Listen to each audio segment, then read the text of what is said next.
Bonjour et que le Seigneur vous bénisse. Prions. Adonai, nous te disons merci. Merci pour la vie de chacun de nous. Merci de chaque personne.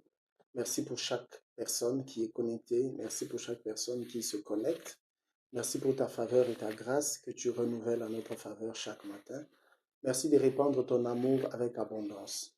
Merci d'intervenir dans la vie de chacun de nous. Merci d'échanger les décisions en notre faveur parce que tu es notre Père. Gloire et honneur à toi au nom de Jésus-Christ. Laisse ton Esprit Saint prendre le contrôle et libérer ta puissance. Gloire à toi, Seigneur, au siècle des siècles. Amen. Que le Seigneur vous bénisse. C'est encore un plaisir, un moment de partage et où nous sommes en train de savourer les délices de la parole de Dieu et qui nous plonge dans la prière. Bien-aimés, je voudrais demander une faveur. Partagez ce message et tous les autres messages avec quelqu'un qui est désespéré, qui est bloqué, qui est stationnaire, qui stagne dans sa carrière, dans le ministère, dans son foyer, dans sa vie, qui a des problèmes dans sa vie de couple, dans son mariage. S'il te plaît, partage ce message parce que la main de Dieu est en train d'agir. Euh, je ne voudrais pas dire que Dieu m'a dit et tout. Je préfère seulement rester simple là.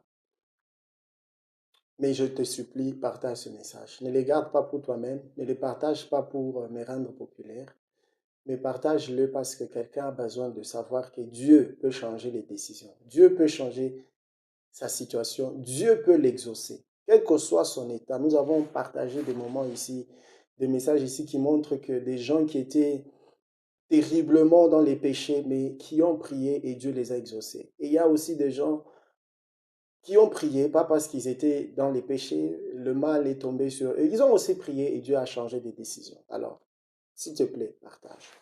1er Samuel, chapitre 1er, verset 2. Il avait deux femmes, c'est d'Elkana qu'il s'agit, dont l'une s'appelait Anne et l'autre Pénina. Pénina avait des enfants, mais Anne n'en avait point. Verset 6. Sa rivale, Pénina, lui prodiguait les mortifications pour la porter à s'irriter de ce que l'Éternel avait rendu stérile. Verset 8, Elkana, son mari, lui disait, Anne, pourquoi pleures-tu et ne manges-tu pas? Pourquoi ton cœur est-il attristé? Est-ce que je ne vaux pas pour toi mieux que 10 fils? Verset 12, comme elle restait longtemps en prière devant l'Éternel, il y observa sa bouche. Anne parlait dans son cœur et ne faisait que remuer les lèvres. Mais on n'entendait point sa voix. Il y pensa qu'elle était ivre. Et il lui dit, jusqu'à quand seras-tu dans l'ivresse? Fais passer ton vin. Anne répondit, non, mon Seigneur, je suis une femme qui souffre en son cœur et je n'ai bu ni vin, ni boisson enivrante. Mais je répandais mon âme devant l'Éternel. Verset 19, dernière partie, Elkana connut sa femme, Elkana connut Anne, sa femme, et l'Éternel se souvint d'elle. Verset 20, dans le cours de l'année, Anne devint enceinte et elle enfanta un fils qu'elle nomma Samuel. Que le Seigneur vous bénisse. Bien-aimés, je vais commencer par éliminer un mythe qu'on nous a raconté ou qu'on est en train de répandre sur la comparaison. La comparaison n'est pas toujours négative, comme on la présente aujourd'hui. L'évolution technologique, médicale, toutes les évolutions qu'on connaît sont parties d'une comparaison, analyse comparative. Les analyses qu'on appelle les analyses descriptives, ce sont des analyses comparatives. C'est de là qu'est partie toutes les avancées médicales, technologiques et dans tous les autres domaines. Également, nous rentrons dans la Bible, rentrez en Genèse. Dieu a créé, il dit créons l'homme. Dieu n'était pas seul. Et puis après avoir créé l'homme, il fait passer les animaux devant l'homme pour que l'homme puisse les nommer, donner des noms. Et il y avait chaque fois mâle, femelle, mâle, femelle. Donc les animaux dans leur genre, ils n'étaient pas seuls. Dieu dans son genre n'était pas seul ou dans son univers. Mais l'homme était seul. C'est partie d'une comparaison que Dieu dit qu'il n'est pas bon que l'homme soit seul. C'est une comparaison implicite. Le mot comparaison ne transparaît pas, mais il est là. Parce que Dieu, partant de tout cela, il vit que l'homme était seul et alors il constate qu'il n'est pas bon que l'homme soit seul. Je veux revenir dans le texte. Anne constate qu'elle n'avait pas d'enfant. Vous êtes dans une situation, dans un mariage, au travail, vous n'avez pas de promotion. Ne vous dites pas que vous ne devez pas faire de comparaison. Comparez. Regardez les amis de votre âge. Comparez les gens avec qui vous avez étudié. Regardez et posez-vous des questions. Faites des analyses profondes et comprenez ce qui ne marche pas. Est-ce que vous êtes paresseux? Est-ce que vous n'êtes pas suffisamment engagé? Est-ce qu'il y a quelque chose qui vous bloque? Est-ce qu'il y a-t-il une décision de Dieu qui est en train de s'opposer à votre avancement?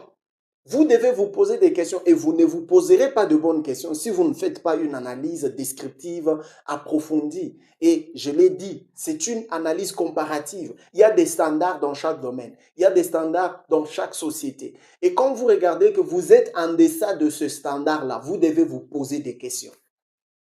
Anne a trouvé qu'elle était en deçà du standard. Et elle pleurait, elle s'en lamentait. Bien aimé, le premier pas pour la révolution, pour le changement, pour l'avancement, c'est l'amertume. C'est le mécontentement. Vous devez cesser de vous contenter de la situation que vous traversez afin de prendre des résolutions, de changer les caps. Cela ne viendra jamais. Quelqu'un a dit, vous n'êtes pas éligible au futur si vous êtes satisfait avec votre présent. Et comment pouvez-vous ne pas satisfait si vous ne faites pas de comparaison? Vous ne vous analysez pas, vous ne vous évaluez pas, you don't scrutinize your own life. Alors, Anne a trouvé qu'il y avait un problème. Elle n'a pas d'enfant. Elle a commencé à pleurer. Elle ne mangeait pas. Elle s'est lamentée. Alors, par là, je voudrais vous mettre en garde de deux choses. La première chose, c'est Elkana. Écoutez le langage d'Elkana. Elkana, son mari, lui dit, Anne, pourquoi ne manges-tu pas? Pourquoi pleures-tu?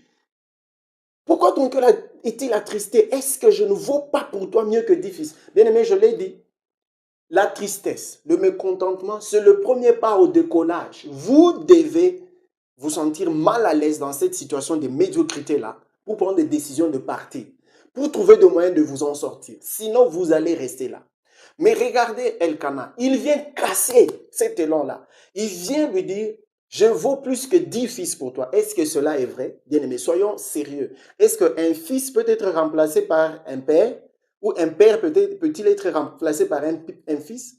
C'est déjà pas possible. Mais c'est ça la théorie. C'est ça le message que Elkana amène à Anne pour l'empêcher de prendre de bonnes résolutions.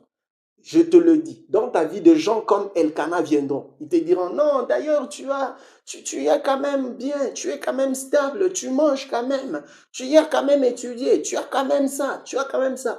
Bien aimé, si tu te laisses emballer, si tu te laisses faire avaler des balivernes comme ça, ta vie ne va pas changer. Même ton ministère ne va pas changer. Tu dois te poser de vraies questions et tu dois faire une analyse profonde de ta vie pour constater qu'il y a des manquements.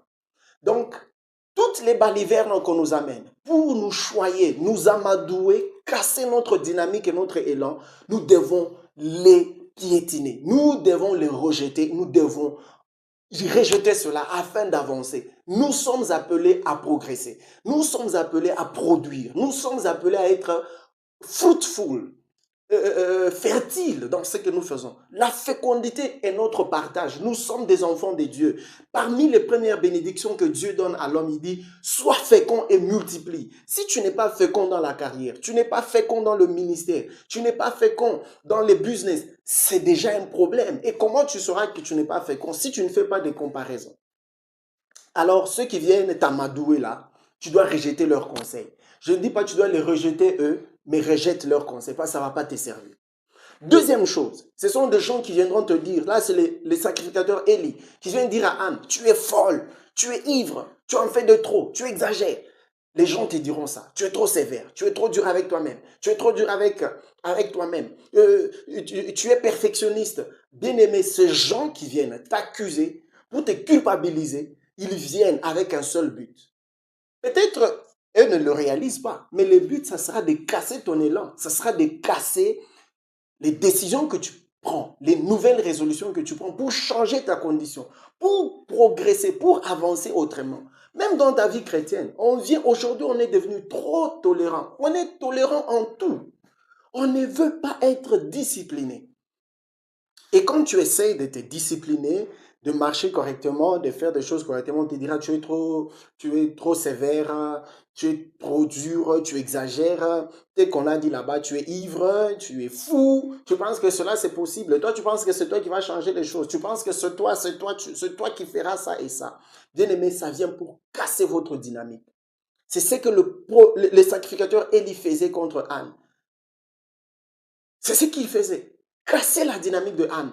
Dieu merci. Anne a tout rejeté. Quand vous regardez, quand vous suivez, parce que je n'ai pas tout lu, c'était qu'ils étaient là en train de manger et Anne ne mangeait pas. C'est à ce moment-là que Elkana, son mari, commence à lui faire ses balivernes.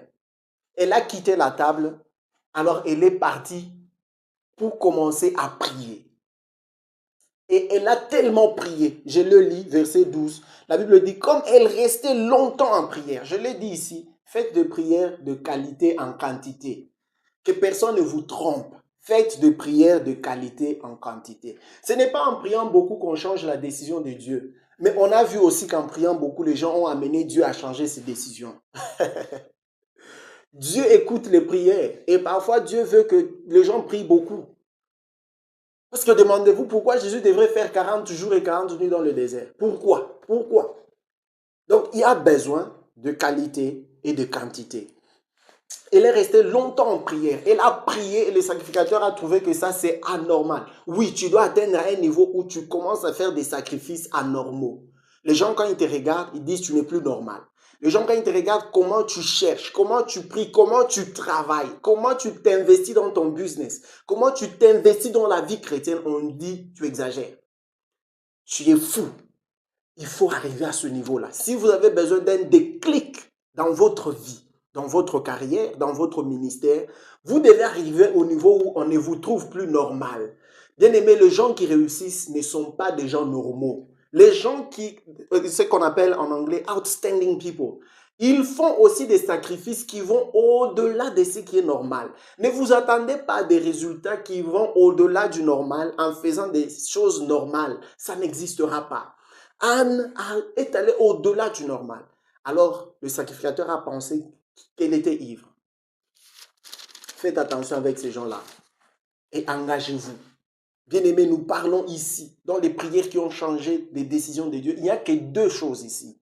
C'est l'amour de Dieu qui transcende même nos péchés, mais notre responsabilité à nous lever et à nous engager à chercher la face de Dieu, à chercher l'intervention de Dieu. Ce sont ces deux choses. Je vous prie, travaillez comme jamais avant, mais aussi priez comme jamais avant.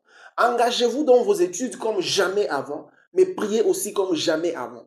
Il y a peut-être des décisions sur vous, sur votre famille, dans votre lignée, des décisions qui vous bloquent. Peut-être ces décisions viennent directement de Dieu. La Bible dit, Dieu fait miséricorde à ceux qui l'aiment jusqu'à la 1000e génération. Mais sa colère, c'est jusqu'à la 4e génération de ceux qui les haïssent. Tu ne sais pas dans ta famille ce qui a été fait avant. Peut-être tu es dans la génération de ceux qui subissent les sanctions de Dieu.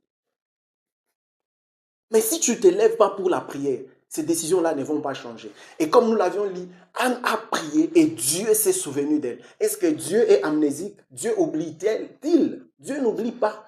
Mais ici, l'Écriture veut seulement nous montrer que Dieu a considéré le cas de Anne. C'est autrement comment on peut comprendre ce verset. Dieu a considéré le cas. Dieu a revisité la requête de Anne et a répondu favorablement.